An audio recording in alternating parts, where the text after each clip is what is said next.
Meus amados, bem-vindo à nossa jornada transformadora, onde a fé encontra a vida diária através das palavras profundas e atemporais da Bíblia.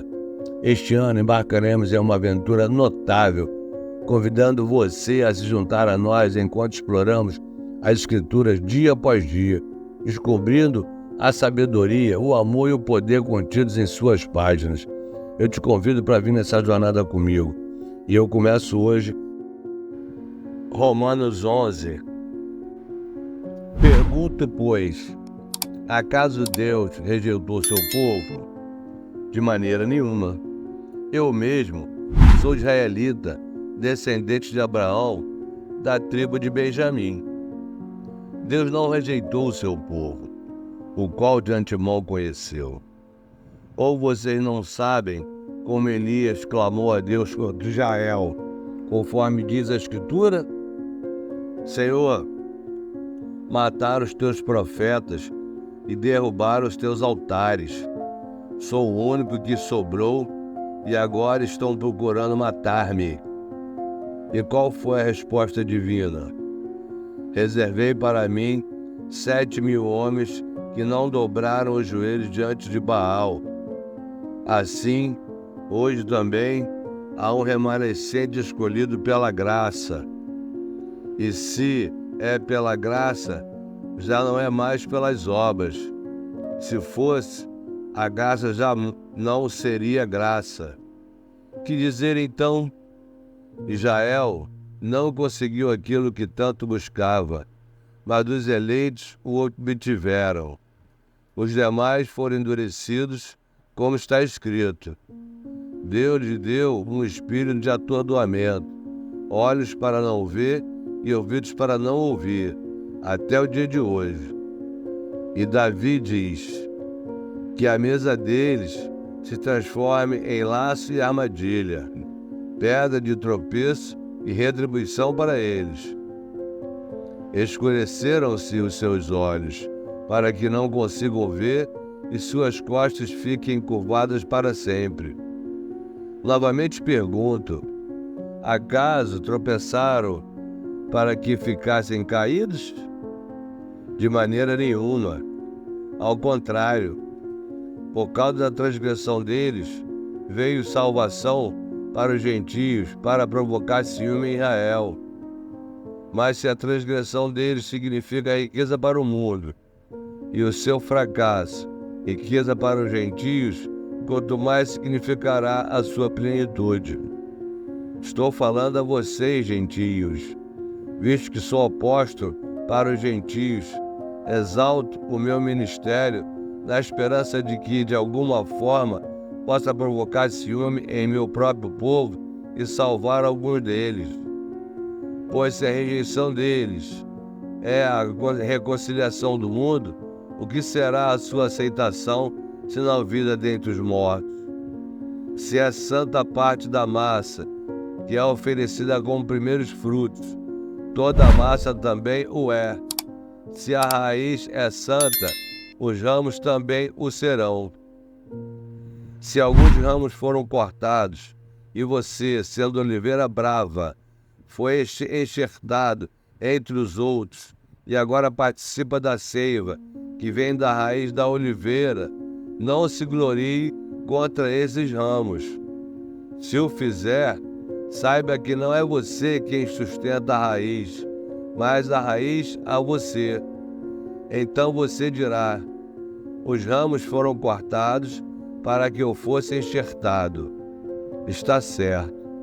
Eles, porém, foram cortados devido à incredulidade e você permanece pela fé.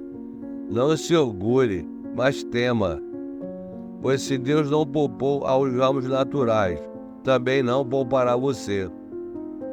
Portanto, considere a bondade e a severidade de Deus. Severidade para com aqueles que caíram, mas bondade para com você, desde que permaneça na bondade dele. De outra forma, você também será cortado. E, quanto a eles, se não continuarem na incredulidade, serão enxertados, pois Deus é capaz de enxertá-los outra vez.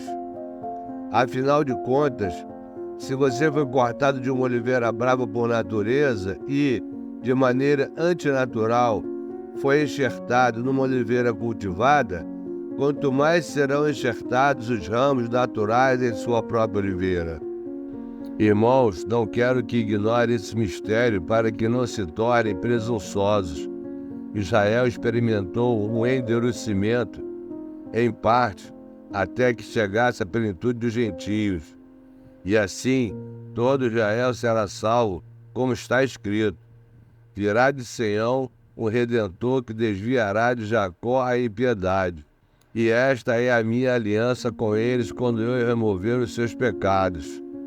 Quanto ao Evangelho, eles são inimigos por causa de vocês. Mas quanto à eleição, são amados por causa dos patriarcas, pois os dons e o chamado de Deus são irrevogáveis. Assim como vocês, que antes eram desobedientes a Deus, mas agora receberam misericórdia, graças à desobediência deles, assim também agora eles se tornaram desobedientes, a fim de que também receberam agora misericórdia, graças à misericórdia de Deus para com vocês. Pois Deus colocou todos sob a desobediência para exercer misericórdia para com todos. Ó profundidade da riqueza da sabedoria e do conhecimento de Deus! Quão insondáveis são os seus juízos e inacreditáveis os seus caminhos! Quem conheceu a mente do Senhor? Ou quem foi seu conselheiro? Quem primeiro lhe deu para que ele o recompense? Pois dele, por ele e para ele são todas as coisas. A ele seja a glória para todo sempre. Amém. E agora eu compartilho a palavra de Deus com vocês no devocional do Kenneth Hagin do dia 18 de março, que diz assim: passo 4, conte. Louvai ao Senhor e invocai o seu nome. Fazei conhecidas as suas obras entre os povos.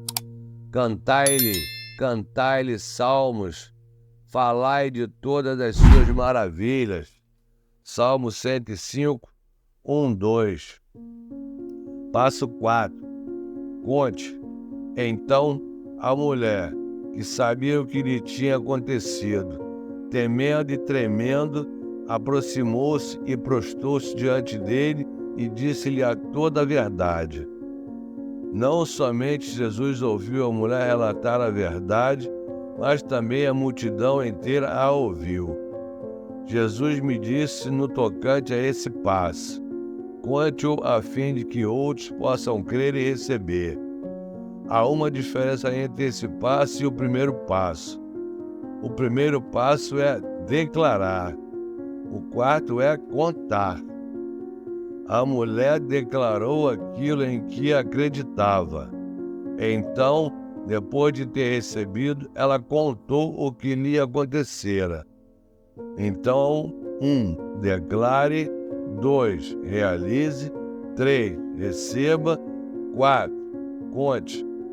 Perguntei a Jesus, quando ele me explicou esses passos: Senhor, estás me dizendo que qualquer crente, em qualquer lugar, poderá preencher um cheque de vitória sobre o mundo, a carne e o diabo? Respondeu Jesus: enfaticamente sim. E se não o fizerem, nada será feito. Estarão perdendo tempo, orando para que eu lhes dê a vitória. Terão de preencher seu próprio cheque. Que maravilha de palavra, eu tenho aprendido muito com essa palavra. E agora a confissão é a seguinte: rendo graças ao Senhor, faço conhecidos entre os povos os feitos dele, canto-lhes salmos, narro todas as suas maravilhas. Meus amados, se você estiver gostando, se inscreva no canal, dê o seu like, faça um comentário e compartilhe essa palavra para que outras pessoas possam estar conhecendo a palavra de Deus. Eu vou fazer essa jornada de ler a Bíblia toda. Venha comigo nessa jornada, tá certo? Te vejo amanhã, em nome de Jesus.